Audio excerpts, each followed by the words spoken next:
ஃபைனலாக நாங்கள் எதிர்பார்த்த டே வந்துடுச்சு. இவர் மாப்பிள்ளை வெக்கப்பட்டுட்டு வெளியே நின்றுட்டு இருக்காரு. கோயிலில் தான் என்கேஜ்மெண்ட் வச்சிருந்தாங்க. பொண்ணை காட்டுவாங்களா மாட்டாங்களான்னு சொல்லிட்டு ½ அன் ஹவராக நாங்கள் வெயிட் பண்ணிட்டு இருக்கோம். ஃபைனலாக பொண்ணை வந்து கூட்டிட்டு வந்தாங்க.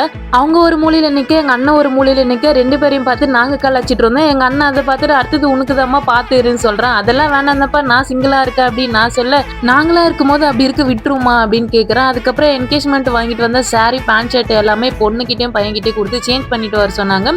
மாப்பிள்ளை ரெடி ஆகிட்டு வந்துட்டாரு. பொண்ணு ரெடியாக கொஞ்சம் லேட் ஆயிடுச்சு. 2 பேரையுமே கூட்டிட்டு வந்து உட்கார வச்சு நலங்கு வச்சுட்டு இருக்கும்போது எங்க அண்ணனுக்கு ஒரே வெக்கம். அவருக்கு இதெல்லாம் வரவே வராது. ஒரு நிமிஷம் கூட ஒரு இடத்துல உட்கார்ந்தது இல்ல. ஆனா இன்னைக்கு 1 ஹவரா வந்து உட்காந்து நலங்கு வச்சுட்டு இருக்காங்க அவருக்கு. அதை பார்க்கும்போது அவங்களுக்கு வெக்க வருதோ இல்லையோ, நாங்க வெக்கப்பட்டுட்டு இருந்தோம். சுத்தி நின்று எங்க அம்மா எல்லாமே ஆனந்த கண்ணீர் வடிச்சிட்டாங்க. நலங்கு எல்லாமே வச்சு முடிச்சுட்டு மேரேஜ் டேட் வந்து ஃபிக்ஸ் பண்ணிட்டு இருந்தாங்க.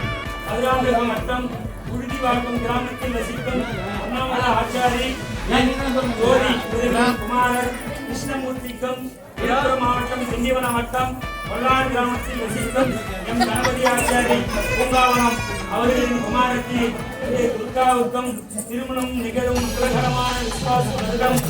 மேரேஜ் டேட் வந்து ஜனவரி 28. சரியா ரெக்கார்ட் பண்ணல, அதான் இப்போ சொல்கிறேன். டேட் எல்லாமே ஃபிக்ஸ் பண்ணிவிட்டு அதுக்கப்புறம் 2 பேருமே என்கேஜ்மெண்ட் ரிங் வந்து மாற்றிக்கிட்டாங்க. அப்படியே போயிட்டு சாமி கும்பிட்டுட்டு நானும் அவங்க கூட அப்போ தான் பேசினேன். இதில் என்ன ஒன்றுனா, இவங்க என்னோட சின்னவங்க, என்னோட பெரிய அண்ணியும் என்னோட சின்னவங்க தான், இவங்களும் என்னோட சின்னவங்க தான். அதை பார்த்துட்டு அங்கே இருக்கிறவங்க எல்லாருமே உன்னோட சின்ன பசங்களுக்கு எல்லாம் மேரேஜ் ஆகுது, நீ என்ன தாண்டி பண்ணிட்டு இருக்கன்னு எல்லாரும் என்கிட்ட கொஸ்டின் கேட்க ஸ்டார்ட் பண்ணிட்டாங்க.